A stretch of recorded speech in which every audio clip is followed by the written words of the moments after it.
Hindi cinema में कई ऐसी फिल्में हैं जिनके नाम तो दर्शक भूल गए, लेकिन उनका संगीत आज भी उनके कानों में गूंज रहा है। इन फिल्मों से ज्यादा उसके गीत संगीत की चर्चा होती है। तेरा जाना मेरी भीगी भीगी सी पलकों पे रह गए, नैन वाले तेरे नैन जादू कर गए। चंदा है तू, मेरा सूरज है तू, दिल की धड़कन ठहर जा। मौसम पे जवानी है, तुम आई देखो बरसावा। ऐसी ही एक फिल्म थी मेरी सूरत तेरी आंखें। गीतकार शैलेंद्र और संगीतकार सचिन देव बर्मन की जोड़ी ने मेरी सूरत तेरी आंखों में गीत संगीत का जो जादू जगाया था वो आज भी संगीत प्रेमियों को सम्मोहित कर रहा है। इस फिल्म के सभी गाने शुद्ध शास्त्रीय रागों पर बने थे। कठिन बंदिशों वाले इसके जिन दो गीतों की बात हम कर रहे हैं, उसमें एक की तैयारी करने के लिए मन्ना डे को केवल रात भर का समय मिला था और दूसरे गीत में सचिन दा ने परफेक्शन के लिए इतने रिटेक लिए थे कि मोहम्मद रफ़ी बिल्कुल थक कर चूर हो गए थे। तो चलिए शास्त्रीय संगीत के इस सुरीले सफर पर चलते हैं।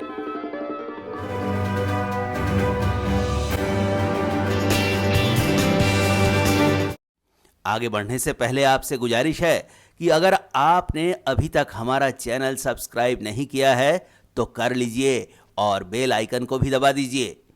मेरी सूरत तेरी आंखें फिल्म एक बदसूरत गायक की कहानी है जो पूरी जिंदगी में हर जगह केवल धोखा ही खाता है।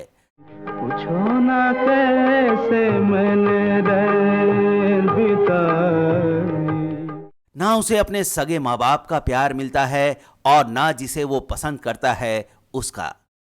काला रंग दिखाने के लिए अशोक कुमार इस पूरी फिल्म में चेहरे पर चेरी ब्लॉसम लगाए हुए दिखते हैं, लेकिन उन्होंने बहुत सहज अभिनय किया है। इस फिल्म में आशा पारेख भी हैं जो तब फिल्मों में जगह बनाने की कोशिश कर रही थी। आशा ने फिल्म में शास्त्रीय नृत्य की खूबसूरती दिखाई है।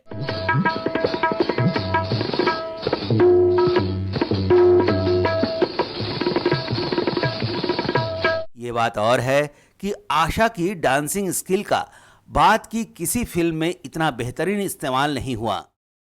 मेरी सूरत तेरी आंखें फिल्म पर्दे पर नजर आने वाले कलाकारों की फिल्म नहीं है।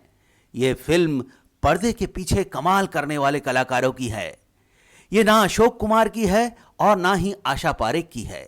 ये फिल्म है सचिन देव बर्मन की, शैलेंद्र की, मोहम्मद रफ़ी की और मन्ना डे की।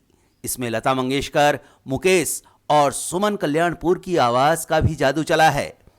मेरी सूरत तेरी आंखें फिल्म में संगीतकार सचिन दा और गीतकार शैलेंद्र के गीतों ने सुनने वालों के दिल में स्थायी जगह बना ली है। पूछो ना कैसे मैंने रैन बिताई, तेरे बिन सुन नयन हमारे, आज मन मोरा मगन टिकदा।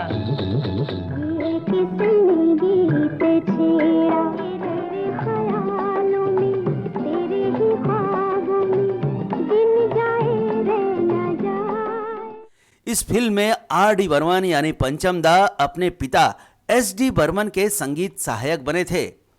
यह फिल्म निहार रंजन गुप्ता के उपन्यास उल्का पर आधारित है।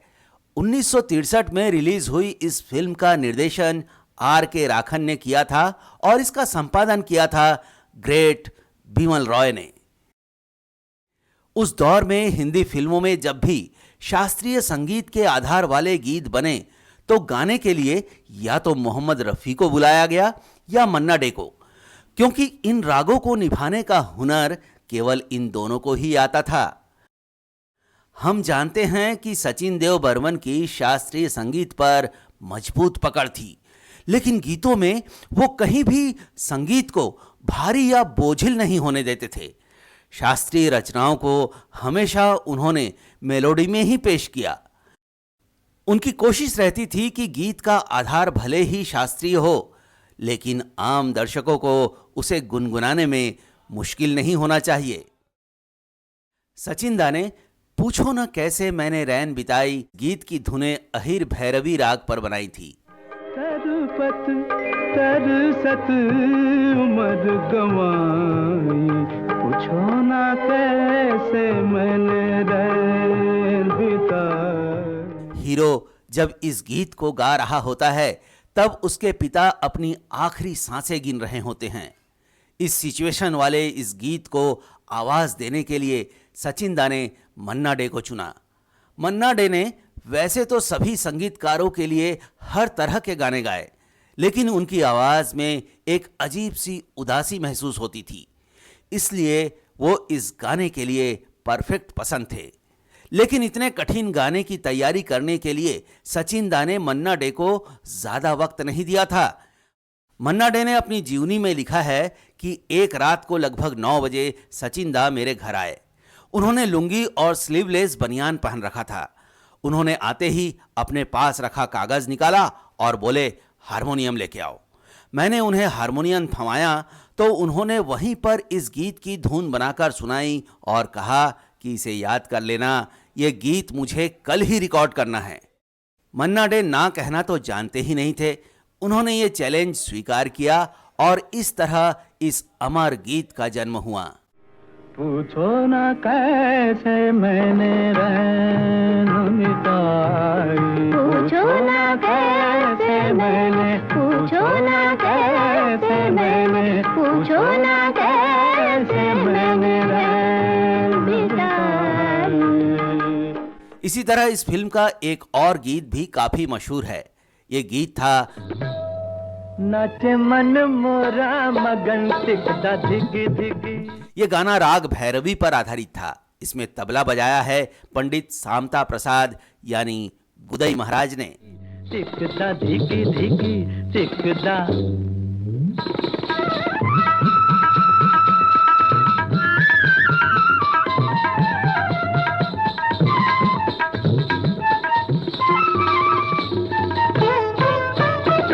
सिचुएशन के हिसाब से सटीक गीत बनाना सचिन दा की खासियत थी।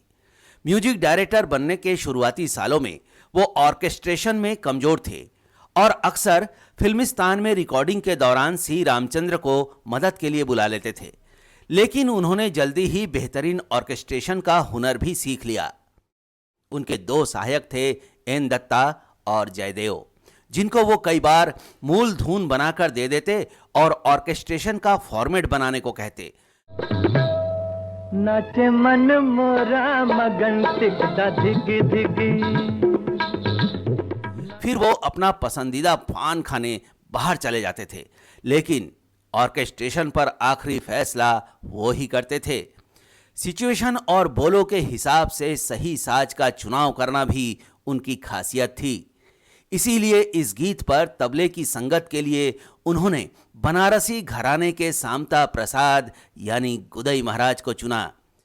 इस पूरे गाने में आप तबले पर गुदई महाराज की जादुई उंगलियों का सम्मोहन महसूस कर सकते हैं। तो मोहम्मद रफ़ी की आवाज, गुदई महाराज का तबला, अशोक कुमार की निश्चल मस्ती और आशा पारेख का डांस, ये सब मिलकर गीत सुनने देखने वालों को रूहानी और रुमानी एहसास से भर देते हैं। मोहम्मद रफ़ी जानते थे कि यह गीत कठिन है, इसलिए उन्होंने रिकॉर्डिंग से पहले खूब मेहनत भी की थी। दरअसल सचिन देव बर्मन अपने गायकों से बहुत कठिन रियाज कराते थे और जब तक उनके मुताबिक रिजल्ट नहीं आता था वो रिटेक कराते रहते थे। तो इस गीत में भी उन्होंने खूब रिटेक लिए। नाचे मन मोरा रे, नाचे मन मोरा मगन। ये थोड़ा लंबा गीत है, इसलिए रिकॉर्डिंग के दौरान मोहम्मद रफ़ी काफी थक गए थे। लेकिन इस मेहनत का जो अंतिम नतीजा निकलकर सामने आया, उसे देखकर रफ़ी साहब उस दिन की थकान को यकीनन भूल गए होंगे। लता मंगेशकर और मोहम्मद रफ़ी के तेरे बिन सुने नैन हमारे, तेरे बिन सुने नयन हमारे, मुकेश और सुमन कल्याणपुर के ये किसने गीत छेड़ा, किसने गीत छेड़ा, दिल मेरा नाचते रखते, किसकी जुल्फ बिखरी, जग सारा गया महक महक। और लता मंगेशकर का तेरे ख्यालों में तेरे ही ख्वाबों में तेरे ख्यालों में तेरे ही ख्वाबों में दिन जाए रे न जाए। गीत भी फिल्म को मुकम्मल बनाता है। पूरी फिल्म में एक ही गीत कमजोर है जिसे आशा ने गाया है। तो दोस्तों, आपको ये वीडियो कैसे लगा, इस पर अपनी राय जरूर दें और इसे लाइक और शेयर भी करते रहे। आपका बहुत बहुत धन्यवाद।